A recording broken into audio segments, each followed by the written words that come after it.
furudhu alwudu'i, faradhi za udhu. Qawli yake Sheikh rahimahullah aliposema wa amma furuduhu fasittatun, ama faradhi zake udhu ziko sita. Faradhi za udhu ni yale mambo ya wajib aliyoyafaradhisha Allah katika udhu huo, hizo ndio furudhul wudu. Fasittatun, ziko sita. Ya kwanza ghaslul wajhi, ni kuosha uso. Wa minhu almadmadatu wal istinshaqu, wa minhu, na miongoni mwa viungo vya udhu, almadmadatu ni kusukutua, wal istinshaqu na kupandisha maji puani. Anasema ahlul ilm, wa in kana batinan, hata kama hivi viko ndani sio vya nje, fahuwa fi hukmi dhahiri, vinapewa hukumu ya vilivyo dhahiri. Kusukutua ni kuingiza maji ndani ya mdomo, istinshaq ni kupandisha maji ndani ya pua, kuyavuta maji kwa pua, kwa mionzi ya pua. Wanasema ahlul ilm, hivi viwili hata kama batinan, viko ndani, fahuwa fi hukmi dhahir, vinapewa hukumu ya vile vilivyodhihiri katika uso. Wa alayhi, na juu ya msingi huu, falmukhillu bijuz'in min wajhi, yeyote atakayefanya dosari kiungo katika uso, min madmatin, akaacha labda kusukutua, au istinshaqin, au kupandisha maji puani, hadha ma tawaddaa, huyu hakutawadha. Hawa wanasema baadhi ya ahlul ilm.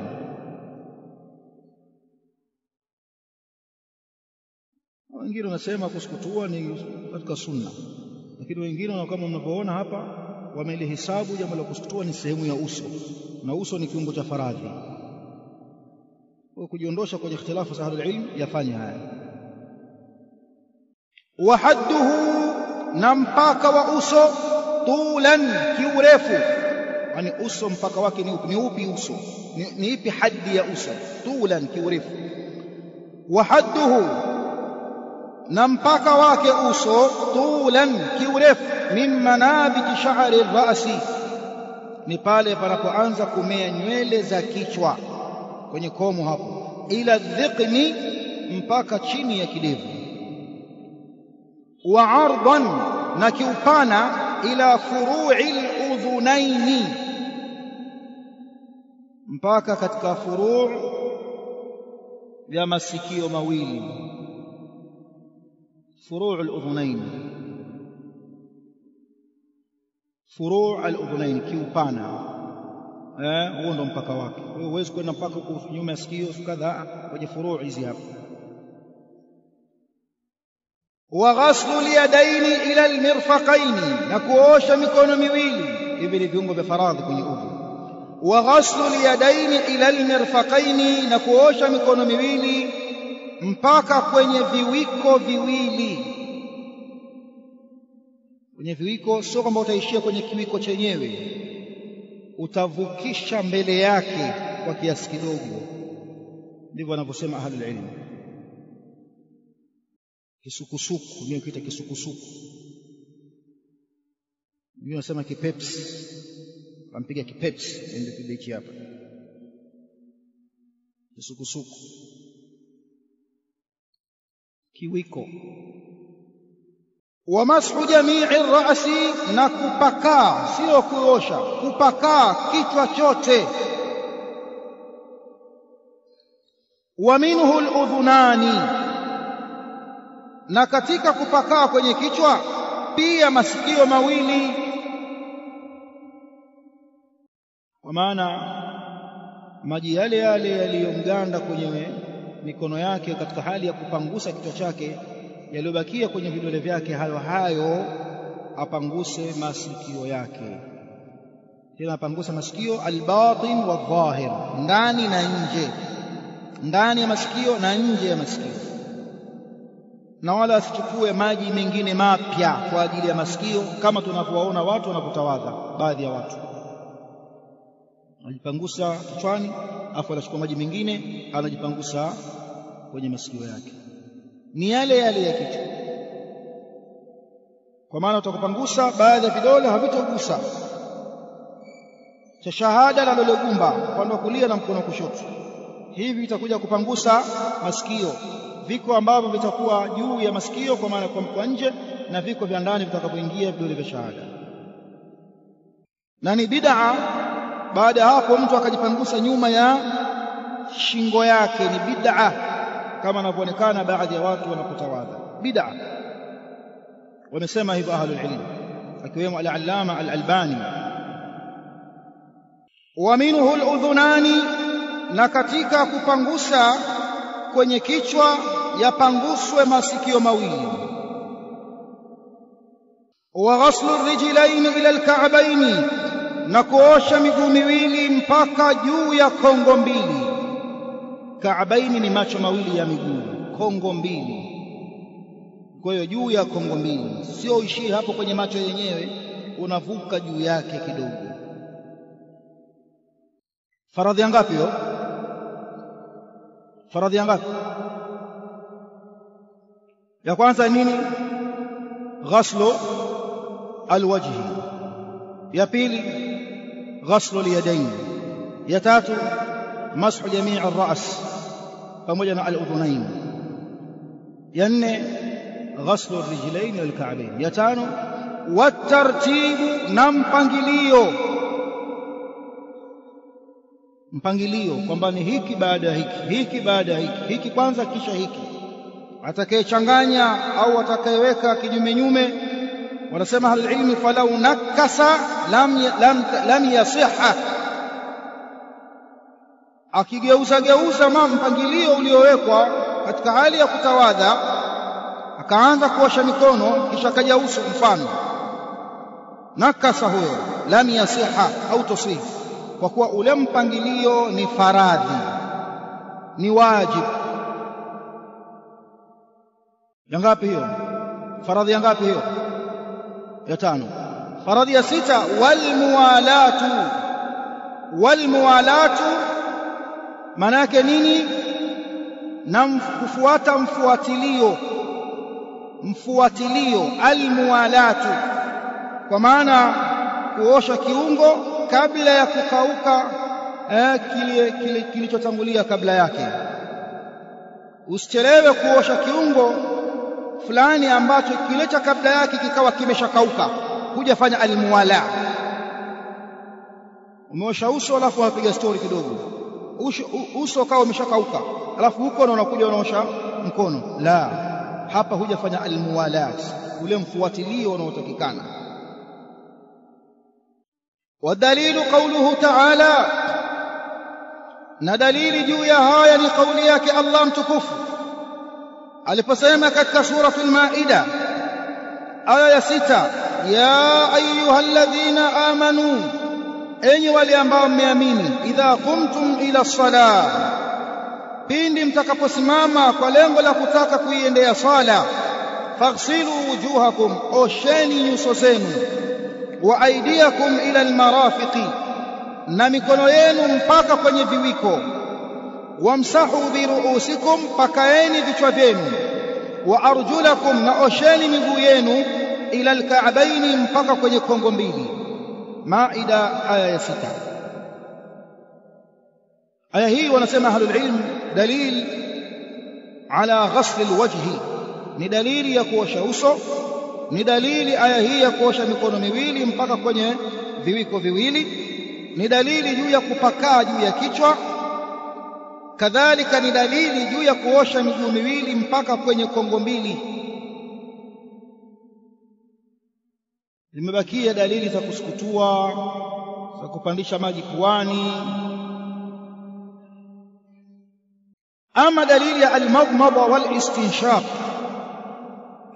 dalili ya kusukutua na kupandisha maji puani, hadith aliyotaja al-Imam Abu Daud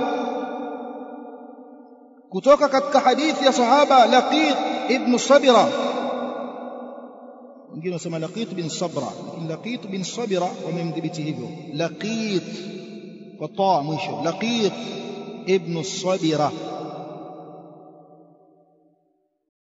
kwamba Mtume sallallahu alaihi wasallam alimwambia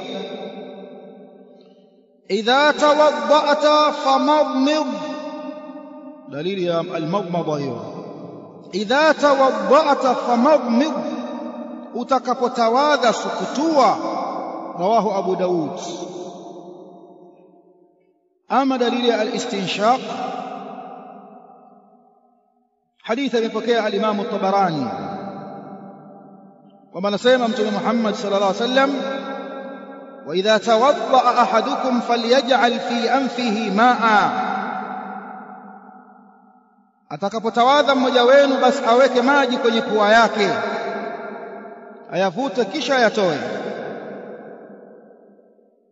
Rawahu at-Tabarani fi musnad ash-Shamiyyin, na mfano wake kaipokea hadithi al-Imam al-Bukhari kwenye kitabu al-wudu babu al-istijmar,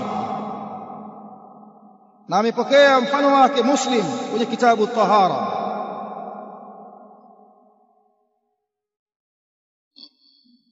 kutoka katika hadithi ya Abu Huraira idha tawadda ahadukum falyaj'al fi anfihi ma'an thumma liyantathir, atakapotawadha mmoja wenu basi ajalie kwenye pua yake kuweka maji, aweke maji puani mwake, thumma liyantathir, kisha yatoe yale maji. Ama dalili ya kupakaa kwenye masikio mawili hatukuiona katika aya, lakini dalili ya kupakaa masikio mawili wakati wa kupakaa kichwa imekuja hadithi ya Abu Umama na wengine aliyopokea al-Imam Ahmad rahimahullah. Anasema Mtume Muhammad sallallahu alaihi wasallam, al-udhunani min ar-ra'si, masikio mawili ni katika kichwa. Kwa hiyo hufanywa masikio hayo yale yafanywayo kwenye kichwa, hupakaliwa kama ambavyo kichwa hupakaliwa, yani watu hupakaa kichwani. Na imekuja hadithi ya Abdullah ibn Abbas aliyopokea al-Imam an-Nasa'i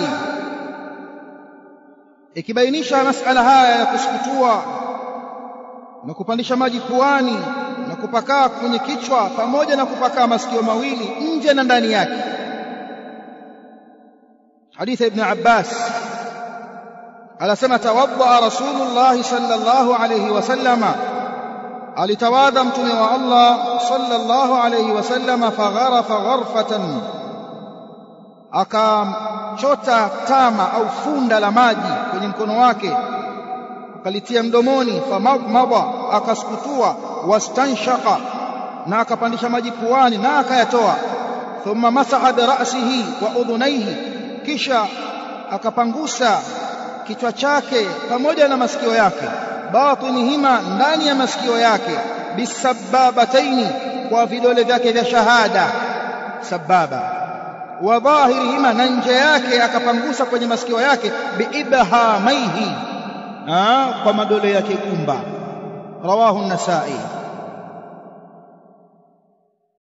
Kwa hiyo nje kwa vidole gumba vitukufu ametumia, ndani kwa vidole vya asbaba ametumia Mtume Muhammad sallallahu alaihi wasallam. Kwa hiyo dalili za al-madmada wal istinshaq, dalili za kupangusa masikio hazikuja katika hiyo aya kama mlivyoona, zilikuja katika hadithi.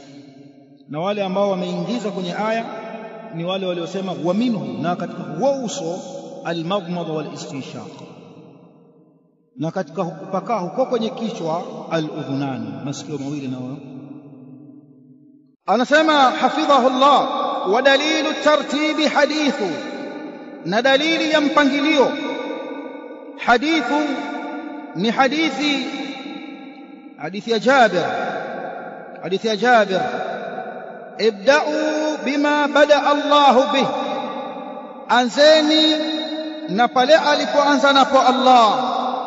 Allah akasema wujuhakum wa aydiyakum ila almarafiq, huo ndo mpangilio tutakaoanza nao. Mtume anasema ibda'u bima bada Allahu bih, na hii ni amri, wal amru lilwujub,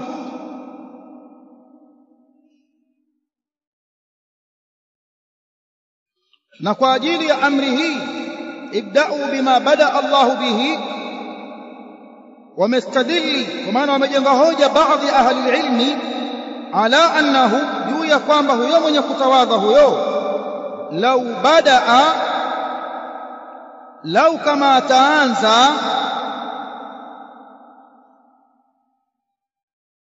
kwa kiungo fulani kabla ya kiungo fulani, lam yasiha, hautasihi udhu wake. Na wakasema lau badaa bil marwa qabla as-safa, ikitokea kwamba yule anayefanya tawafu, yule anayefanya sa'i baina safa wal marwa, akaanza marwa kabla ya kuanza safa, kwa amri hii ambayo inafikisha wajib ibda'u bima bada Allahu bih. Hapa nazungumzia masaili ya sa'i baina safa wal marwa. Lau kama ataanza marwa kisha aje safa, kwa maana akafanya kinyume, badala ya kuanza safa akaenda marwa, ameanza marwa akaja safa, lam yasihha ash-shawt al-awwal, ule mzunguko wake wa mwanzo hautakuwa umesihi, haukubaliwi. Kwa nini? Amri hii ya Mtume Muhammad inafidisha wajib alayhi salatu wassalam, na wameyataja wanawazuoni kina Imam Ibn Qudama kwenye Al-Mughni na vitabu vingine. Kwa hiyo kadhalika hadithi hii inafanya kazi kwenye udhu, ibda'u bima bada Allahu bihi, na imekuja kwa lafzi tofauti, imekuja ibda'u kwa amri hii, anzeni bima bada Allahu bihi, na imekuja kwa lafzi kama ilivyokuja kwenye Musnad wa Ahmad, nabda'u, tunaanza sisi bima bada Allahu bihi, kwa yale aliyoanza nayo Allah. Hii lafzi kwenye Musnad wa Ahmad, na imekuja lafzi katika Sahih Muslim inasema abda'u, naanza mimi bima bada Allahu bi, kwa yale aliyoanza nayo Allah. Kwa lafzi tatu zimekuja, ibda'u, nabda'u, abda'u. Hiyo ndio dalili ya tartib, hadithi ya Jabir aliyopokea al-Imam an-Nasa'i. Wa dalilul muwalati, na dalili ya mfuatilizo, kiungo baada ya kiungo, pasina kusubiri kiungo cha kwanza kikauke. Hadithu sahibi al-lum'a, ni ile hadithi ya yule bwana aliyekuwa na al-lum'a, shilingi. Shilingi si ya maradhi, yani sehemu ambayo kama hapa kufikwa na maji, kiduara kimzunguko. Ani nabii sallallahu alayhi wasallam, kutoka kwa Mtume sallallahu alayhi wasallam, annahu lamma raa rajulan, kwamba hakika yeye Mtume sallallahu alayhi wasallam alipomuona bwana mmoja wa kisahaba, fi qadamihi lum'a, katika unyayo wake au mguu wake kuna lum'a, kuna shilingi qadra dirham, lenye ukubwa wa shilingi ya dirham. Lam yusibha alma, sehemu hiyo haikufikwa na maji. Fa amarahu bil i'ada, alimuamrisha bwana Mtume arudie kutawadha. Alimwambiaje kwenye riwaya? Irji, rudi, fa ahsin wudu'aka, ukaufanye vyema udhu wako, rejea tena kutawadha, yani katawadhe vizuri, kambatilishia ule udhu. Kaipokea Muslim hadithi ya Umar ibn al-Khattab. Kwa Mtume alayhi salatu wasalam amarahu bil i'ada, alimuamrisha arudie. Walam ya'muruhu bi ghasli al-lum'a, wala hakumuamrisha aoshe ile sehemu yenye baka ambayo haikupatwa na maji. Fadalla, likajulisha hili ala anna al-muwala, juu ya kwamba mfuatilizo la budda minha, ni lazima upatikane kwenye kutawadha. Wa annaha fardh, na kwamba jambo hilo ni jambo la lazima. Anasema hafidhahullah, sifatul wudhu'i ja'at mubayyanatun fi kitabillah, sifa ya kutawadha imekuja kubainishwa na imebainishwa kwenye kitabu cha Allah. Wa sunnati rasulih sallallahu alayhi wasallam, pia sifa ya kutawadha imebainishwa na sunna za Mtume sallallahu alayhi wasallam. Kwa maana mtu asitawadhe tunapotaka yeye, kama anavyofanya makhurafi, watu wa bid'a. wanafanya mambo mengi wanayofanya ovyo ovyo, wanasema na waitu faradha alwudhui na waitu sunnata alwudhui na vitu kama hivyo ambavyo havikuja katika sharia. Hakuna na waitu sunnata alwudhui eti ukiosha kiungo cha sunna unasema na waitu sunnata alwudhu, kiungo cha faradhi na waitu faradha alwudhu, haya hayapo. Lakini kadhalika namna ya utawadhaji wao, na wengine mtu anatawadha analeta maji mpaka karibia na magoti. Fafi kitabillahi azza wa jalla, mwingine anapofika sehemu ya kupaka kichwani, tunawaona mtu anachukua maji anamwaga kwenye utosi mara kwanza, anachukua tena maji anamwaga kwenye utosi mara pili, anachukua tena anamwaga kwenye utosi mara ya tatu. Shawaona watu hao wameyapata wapi? Yani hilo liko wapi?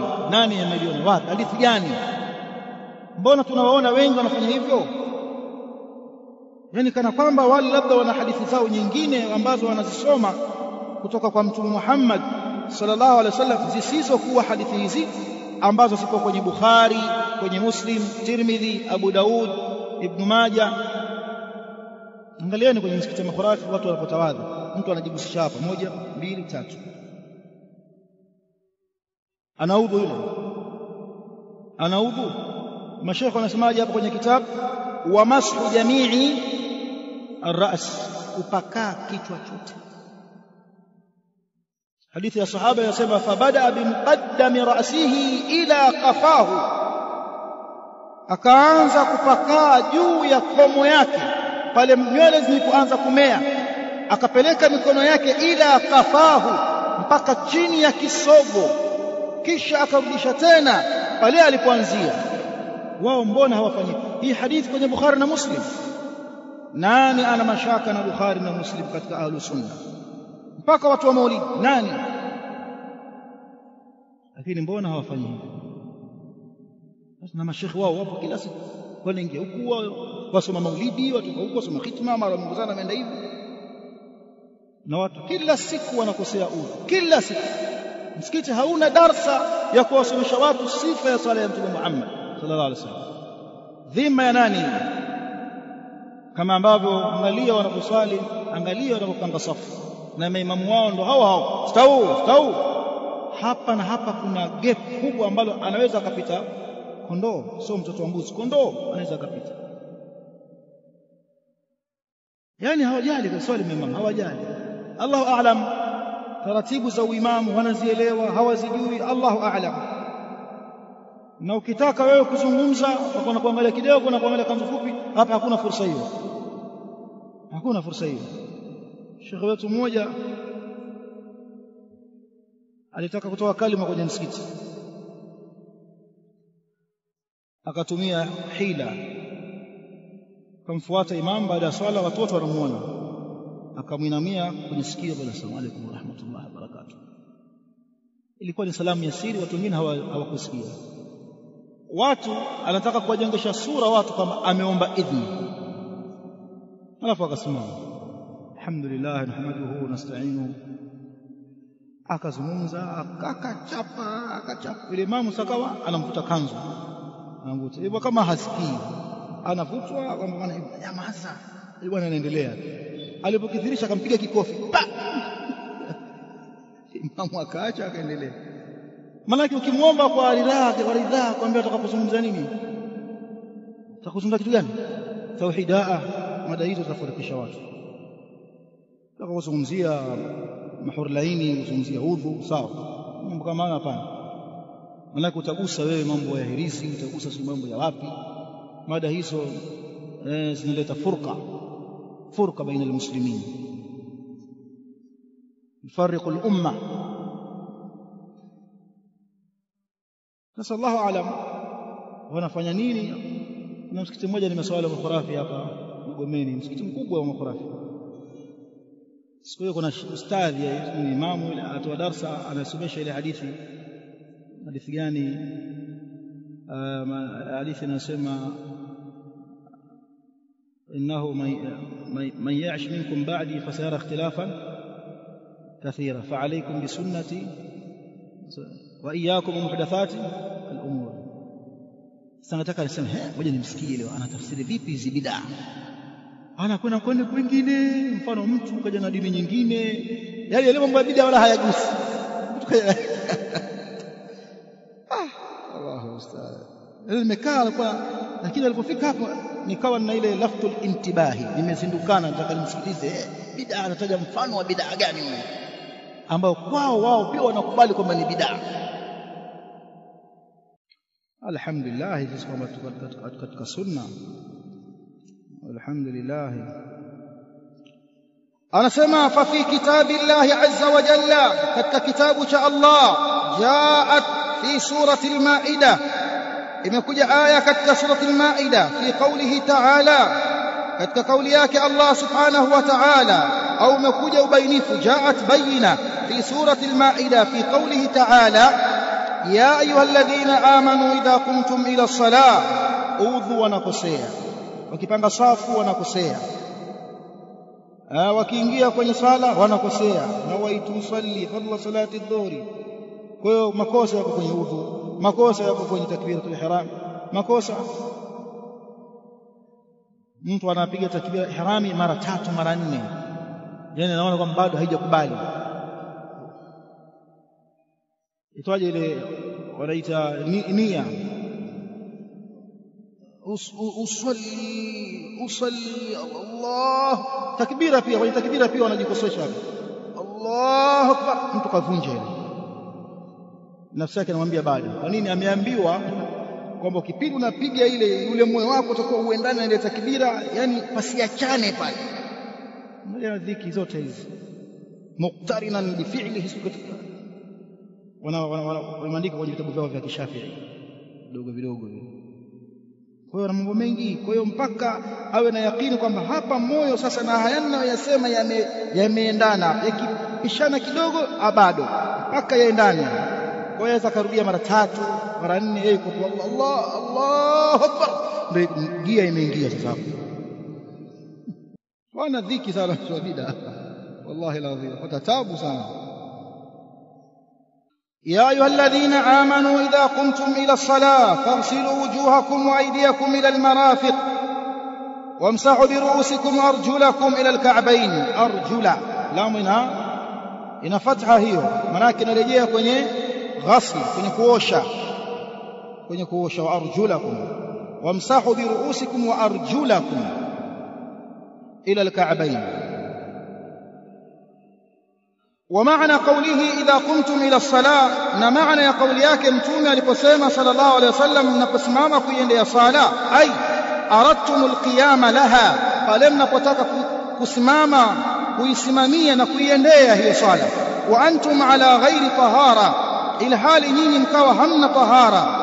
Mithlu qawlihi ta'ala, na hii ni sawa na kauli yake Allah subhanahu wa ta'ala aliposema fa idha qara'ta, anakufanyia muqarana, fa idha qara'ta, idha qumtum ila salah, fa idha qara'ta alquran, fa idha qara'ta alqurana, pindi mnapotaka kusoma Qur'ani, fasta'idh billah, bas ombeni kinga kwa Allah, minash shaitani rrajim, kutokamana na shaitani aliyerujumiwa. Anasema hafidhahullah, mithlu qawlihi ta'ala, mfano wa kauli yake Allah aliyetukuka aliposema fa idha qara'ta alqur'ana, pindi unapotaka kusoma Qur'an, fasta'idh billah, omba kinga kutoka kwa Allah, minash shaitani rrajim, kutokana na shaitani aliyerujumiwa, aliyekuwa mbali na rehema. 98 suratul Nahl. Ay maana yake idha aradta alqiraa, pindi unapotaka kusoma. Vivyo hivyo idha qumtum ila salah, pindi mnapotaka kusimama kuiendea sala, ndio maana yake. Wa amma sunnatu rasuli sallallahu alayhi wasallam, ama sunna za mtume sallallahu alayhi wasallam, faqad jaat min qawlihi wa fi'lihi, sunna hizo kubainisha masala ya udhu zimekuja, hadithi hizo zimekuja min qawlihi wa fi'lihi, kutoka katika kauli yake kwamba amesema, wa fi'lihi, na vitendo vyake kwamba amefanya alayhi salatu wassalam. Kwa tuna sunna qawliya na tuna sunna fi'liya, sunna ya qawli na sunna ya matendo. Wa min dhalika, na miongoni mwa sunna hizo, hadith an Humrana, maula Uthmana, imepokelewa kutoka kwa Humran, mtumwa aliyeachwa huru na Uthman. Maula Uthman maana ni mtumwa aliyeachwa huru na Uthman, maula. An Humran maula Uthmana, imepokelewa kutoka kwa Humran maula wa Uthman ibn Affan radhiyallahu anhu, annahu raa Uthmana, kwamba yeye Humran alimuona Uthman ibn Affan daa biwadu'in, kwa fatha ya waw, ni maji ya kutawadhia, wadu'i. Raa Uthmana, kwamba amemuona Uthman daa biwadu'in, anaitisha maji ya kutawadha. Faafragha ala yadayhi min ina'ihi, akajimwagia pembeni nje ya chombo cha maji. Faafragha ala yadayhi, akajimiminia maji nje ya chombo, min ina'ihi, kutoka maji hayo ndani ya chombo kile, akajimwagia pembeni kuosha viganja vyake. Faghasalahuma 3 marratin, akaosha viganja vyake mara 3. Baada ya hapo sasa, thumma adkhala yaminahu, kisha akauingiza mkono wake wa kulia, fil wudhu'i, ndani ya chombo cha udhu. Na hii ndio inavyotakikana, yani usianze kutumbukiza mkono wako ndani ya udhu, ndani ya maji ya udhu, kama hujaosha viganja vyako pembeni. Ukishaosha pembeni, kama uko peke yako, bali mko wawili, mko watatu, yafaa nyote mkatumbukiza mikono yenu ndani ya chombo hicho kutawadha. Japo kuna wengine hawawezi kuhimili. Nishamuona mzee mmoja akikataa hilo jambo, mimi sitaki mambo ya uchafu. Kila mmoja tumbukiza mkono wake ndani bwana, yafaa. Wala mimi siwezi. Faafragha ala yadayhi min ina'ihi faghasalahuma 3 marrat, thumma adkhala yaminahu fil wudu'i, kisha akaingiza tena mkono wake katika maji wudu'i. Thumma tamadmada, manake akachota fumba la maji. Thumma tamadmada, kisha akasukutua. Wastanshaqa, na akapandisha maji puani. Wastanthara, na akayatoa. Thumma ghasala wajhahu 3, kisha akaosha uso wake mara 3. Tumeshaona mpaka wa uso. Wa yadaihi, na akaosha mikono yake miwili, ila almirfaqaini, mpaka kwenye viwiko viwili, 3 mara 3. Thumma masaha bi ra'sihi, kisha akapakaa au akapangusa kichwa chake. Naam. Thumma ghasala, kwenye riwaya kilta rijlaihi, kilta imeandikwa hivyo kwenye hadithi. Thumma ghasala kilta rijlaihi 3, kisha akaiosha miguu yake yote miwili, kilta rijlaihi 3, mara 3. Hadithi hii ni hadithi ya mara 3. Thumma qala, kisha akasema Uthman radhiyallahu anhu, raaitu an-nabiy sallallahu alayhi wasallam yatawadda, nilimuona mtume sallallahu alayhi wasallam akitawadha, nahwa wudhu'i hadha, mfano wa udhu wangu huu. Man ahdatha fi amrina hadha ma laysa minhu, udhu wa Uthmani ni mfano wa udhu wa mtume, kuna mutabaka, umeendana na hivi ndivyo inavyotakikana. Ina hiyo ndiyo mutabaa, mfuata mtume katika sifa yake ya udhu alayhi salatu wassalam. Akasema Uthman, raaitu an-nabiy sallallahu alayhi wasallam, nilimuona mtume sallallahu alayhi wasallam yatawadda nahwa wudhu'i hadha, akitawadha mfano wa udhu wangu huu. Waqala, na akasema baada ya kutawadha huko, nani huyo? Rasul alayhi salatu wassalam, man tawadda nahwa wudhu'i hadha, yeyote atakayetawadha mfano wa udhu wangu huu. Hapa kuna laftul intibahi, mtu atakiwa azindukane. Je, udhu wake anaotawadha ndio udhu aliotawadha mtume Muhammad sallallahu alaihi wasallam? Kwa nini? Kwa sababu mtume Muhammad sallallahu alaihi wasallam amesema yeyote atakayetawadha mfano wa udhu wangu huu, ishara kwamba yatakikana udhu wako uendane na udhu wa mtume Muhammad sallallahu alaihi wasallam katika kila hatua. Man tawadda nahwa wudhu'i hadha, yeyote atakayetawadha mfano wa udhu wangu huu. Thumma salla rak'atayn, kisha baada ya kutawadha akasali rakaa 2, la yuhaddithu fihima nafsah, akawa haizungumzishi nafsi yake katika rakaa mbili hizo, kwa maana anajitahidi kubakia hadhir wakati anatekeleza ile ibada, hashughulishwi na mambo ya kilimwengu, moyo wake ameukita katika zile rakaa mbili za swala. la yuhaddithu fihi ma nafsa ghafara Allahu lahu ma taqaddama min dhanbihi, atasamehewa na Allah kwa sababu ya rakaa mbili hizo. Baada ya udhu atasamehewa na Allah ma taqaddama min dhanbihi, yaliyotangulia katika madhambi yake.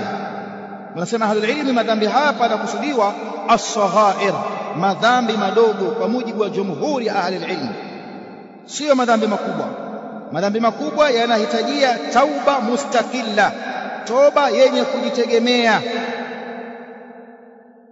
Hadithi hii kwanza rawahu al-Bukhari wa Muslim, iko kwenye pia ametaja katika Umdatul Ahkam Abdul Ghani Abdul Hafidh al-Maqdisi Abu Muhammad rahimahullah bin Surur, anasema wa ghaslu al-a'dha'i thalathan, na kuosha viungo vya udhu mara tatu. Huwa al-wudhu al-kamilu, ndio udhu kamili. Udhu kamili ni kila kiungo cha udhu kioshe mara tatu. Huu ndio al-wudhu al-kamil. Wala yajuzu ziyadatu ala dhalika, na wala haifai kuzidisha mara tatu. Ukatawadha ukaosha kiungo kimoja mara 4 mara 5 mara 6, haifai. Na baadhi ya watu wanaona kwamba huo ndio uchamungu, takwa, kiungo kakiosha mara 7, akidhani kwamba hiyo ni alwara. Sio wara, hiyo ni waswasi. Wala yajuzu ziyadatu ala dhalika, na wala haifai kuzidisha juu ya idadi hiyo ya 3. Mtume amekataza katika hadithi aliyopokea al-Imam Abu Daud rahimahullahu ta'ala, hadithi Abdullah bin Amr bin al-As ndefu. Chini yake anasema faman zada ala hadha, atakayezidisha juu ya idadi hii ya mara 3 hii, faqad asaa wa dhalama, hakika amefanya uovu na amefanya dhulma katika udhu. Kwa hiyo haifai itokee kwamba umeosha mara 3 alafu ukabainikiwa kwamba hapa bado ukaosha tena mara nyingine. Kwenye hilo hakuna ubaya. ولا يجوز الزيادة على ذلك، وقد جاء الوضوء مرتين ومرة مرة.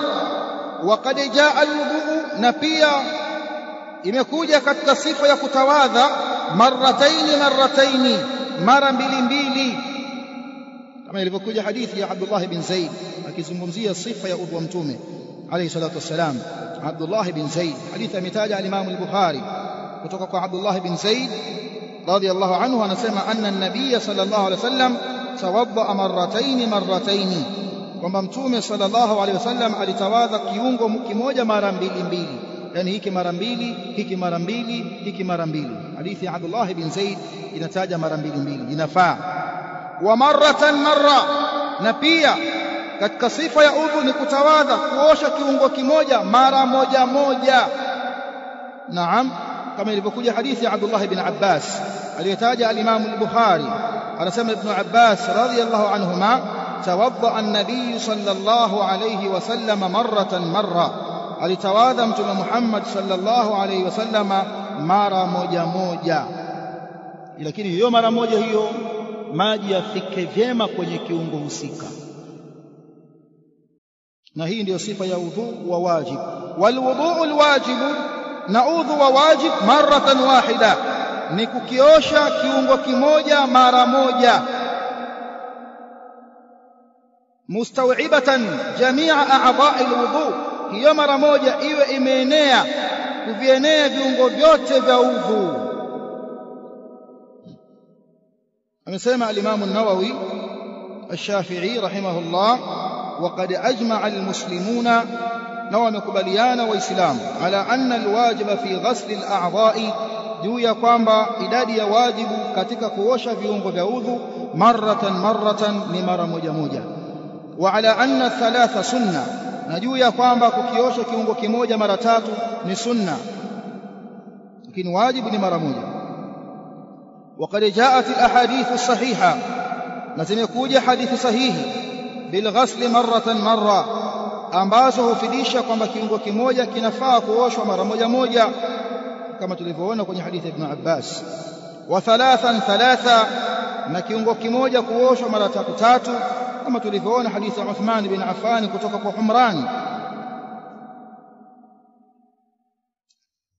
Wa ba'd al-a'dha'i thalathan, na inafaa kuchanganya pia baadhi ya viungo kaosha mara tatu, wa ba'dhuha marrataini, na baadhi ya viungo kaosha mara mbili, wa ba'dhuha marra, na baadhi ya viungo kaosha mara moja, yafaa.